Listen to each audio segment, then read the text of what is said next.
Good Morning Business, le grand entretien. Le grand entretien ce matin, c'est avec Marc Ferracci. Bonjour, vous êtes le vice-président du groupe Renaissance à l'Assemblée nationale. Vous avez porté la dernière réforme de l'assurance chômage. Vous êtes un fin connaisseur de toutes ces questions de travail. Le ministère du Travail a acté hier l'échec des partenaires sociaux. Il reprend la main sur l'assurance chômage. On aura une nouvelle réforme, on en dira quelques mots dans un instant. Mais avant, est-ce que le paritarisme est encore mort une nouvelle fois hier ? Non, je ne pense pas.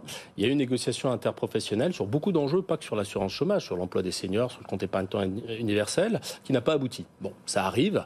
Et dans cette situation, s'agissant de l'assurance chômage, la loi prévoit de manière extrêmement claire que c'est à l'État de prendre ses responsabilités et de définir de nouvelles règles. C'est ce qui s'est passé, c'est ce qui va probablement se passer dans les prochaines semaines.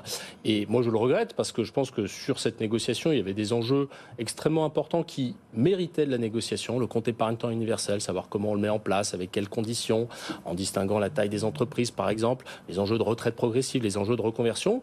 Je regrette que tout cela n'ait pas abouti. Ça ne signifie pas la fin de l'histoire. Moi, en tant que parlementaire, je vais continuer à travailler avec mes collègues et je vais discuter également avec les partenaires sociaux dans les prochaines semaines et dans les prochains mois pour savoir ce qu'étaient les objectifs de cette négociation et peut-être qu'on reprendra un certain nombre de ces objectifs dans un texte de loi futur. Alors, on va prendre tous ces sujets les uns après les autres parce que c'est évidemment très important pour ceux qui nous écoutent et qui nous regardent. L'assurance chômage, déjà, il y a plusieurs pistes sur la table pour la nouvelle mouture. Est-ce qu'on baisse le montant d'indemnisation ? Est-ce qu'on baisse la durée d'indemnisation ou est-ce qu'on augmente l'exigence de nombre de mois cotisés pour avoir le droit au chômage? Alors, moi, je ne vais pas parler à la place du gouvernement, il prendra ses décisions. Ce que je recommande, c'est de ne pas toucher au montant de l'indemnisation. Pourquoi ? Parce que, d'abord, on a un montant d'indemnisation qui est à peu près similaire à celui des autres pays, 60-70% de son dernier salaire en moyenne, ce qu'on appelle le taux de remplacement. Et ce montant a, par ailleurs, fait l'objet d'une réforme déjà en 2021. S'agissant de la durée d'indemnisation, là aussi, ça n'a pas ma préférence. Pourquoi ? Parce que la durée d'indemnisation, vous le savez, on a fait une réforme de cette durée en 2023. On a diminué la durée parce que la situation du marché du travail s'améliorait. C'est-à-dire qu'on s'est modulé selon la conjoncture. Exactement. Ce qu'on a appelé la contracyclicité, on a diminué de 25%, on est passé de 24 à 18 mois sur la durée maximale, 36 à 27 pour les seniors. Pourquoi ? Parce que la situation du marché du travail était dans une dynamique positive. Aujourd'hui, la situation s'est stabilisée, le chômage ne diminue plus, et donc je pense que ça n'est pas forcément le meilleur levier.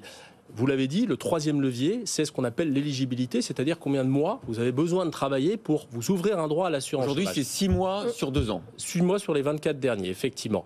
Et on est assez singulier en France sur ce critère. En Allemagne, c'est 12 mois et pas 6. Moi, je pense que c'est un meilleur levier pour 2 raisons. D'abord parce que c'est plus efficace au sens où ça produit des effets plus rapidement. Concrètement, si vous mettez la réforme en œuvre dans quelques semaines ou dans quelques mois, eh bien, dès le début, vous allez avoir des gens qui vont devoir travailler un petit peu plus pour s'ouvrir le droit à l'assurance chômage. Et donc, vous allez voir des résultats en termes d'emploi très rapidement. Alors que si vous bougez la durée d'indemnisation, eh bien, vous devez attendre que les gens atteignent la fin de leur durée d'indemnisation pour voir des effets en termes d'emploi. Mais là, j'insiste beaucoup. Que les gens arrêtent de travailler parce qu'ils ont envie d'arrêter de travailler et non pas qu'ils arrêtent de travailler parce qu'ils n'ont plus de travail. Oui, mais vous savez, il y a une évaluation qui a été faite de la réforme de 2021 qui a déjà touché cette condition d'éligibilité. On est passé de 4 à 6 mois. Une évaluation qui a été faite par des chercheurs indépendants, qui a été publiée par le ministère du Travail. Cette évaluation montre que les contrats se sont effectivement rallongés, que les gens, eh bien, en moyenne, évidemment tout ça est vrai en moyenne, eh bien, ont continué de travailler pour ouvrir le droit à l'assurance chômage. Donc je pense qu'on aura des effets. Et la deuxième raison pour laquelle je pense que c'est le bon levier, c'est que ça me semble plus juste. Pourquoi ? Parce qu'on touche des gens en augmentant la condition d'éligibilité qui sont par nature employables. Pourquoi ? Parce qu'ils sont en emploi ou ils l'ont été dans une période assez récente, dans les 2 dernières années. Et là, c'est un élément important parce qu'il faut prendre garde à ce que les réformes touchent des gens qui ont une capacité à retrouver un emploi relativement vite. Donc à la fois pour une raison d'efficacité et pour une raison de justice, je pense que c'est le meilleur levier. Et il semble que vous arriviez à convaincre le Premier ministre puisque c'est désormais la piste qui semble tenir le plus la corde. Sur le CETU, le compte épargne-temps universel, il n'y a pas eu d'accord entre les partenaires sociaux. L'UDP est revenu finalement à la charge, essayant de convaincre les autres organisations patronales. Sans succès, on a encore entendu des responsables ce matin. L'idée de garder son compte épargne-temps d'une entreprise à une autre, vous en pensez quoi ? Et surtout, comment ça fonctionnerait dans votre idée ? Qui paye les congés des salariés? Alors déjà, je regrette beaucoup qu'il n'y ait pas eu d'accord sur le CETU. Pourquoi ? Parce que c'est un engagement de campagne du président de la République, c'est un engagement de la majorité présidentielle, c'est un droit nouveau. Il faut savoir que des comptes épargne-temps, pas des comptes épargne-temps universels, mais des comptes épargne-temps, il en existe aujourd'hui dans un certain nombre d'entreprises, mais seulement 10 à 15% des salariés sont couverts.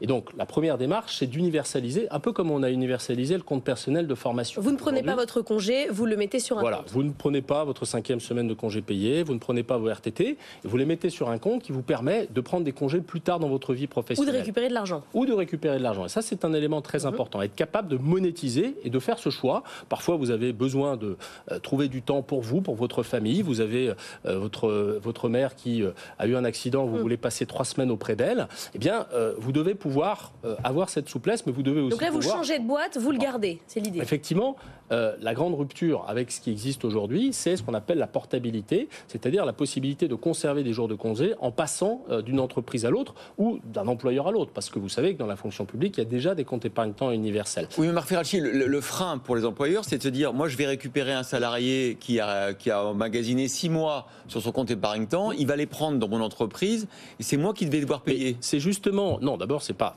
vous qui allez devoir payer, c'est une tierce instance auprès de laquelle, eh bien, on met ces jours de congé dans laquelle on épargne et qui ensuite vous verse la rémunération à laquelle vous avez droit. La caisse des dépôts. Par exemple. Oui, mais attendez, parce que moi j'ai mis 30 jours ou 6 mois dans mon compte épargne-temps, mais il y a 10 ans, à un salaire qui n'est pas le même qu'aujourd'hui. Si je prends mes 3 mois, je les aurai à mon salaire d'aujourd'hui. Ça, c'est à déterminer, mais ça, c'est des choses qu'on sait assez bien régler. C'est assez compliqué. Non, ça coûte assez d'argent. Vous savez, faire évoluer le montant d'une épargne qui a été mise sur un compte en 2010 pour lui donner une valeur en 2020 ou 2025, tous les gens savent faire ça. Mais pas avec les évolutions salariales. Tous les gens savent faire ça. Ce que je veux vous dire, c'est que tous ces paramètres, la manière dont on valorise un euro épargné en 2010, en 2020 ou en 2025, la manière dont on ouvre tel type de congé plutôt que tel autre. On peut considérer que le CETU permet d'accéder plus facilement à des congés que les gens prennent de manière un peu urgente, obligatoire, que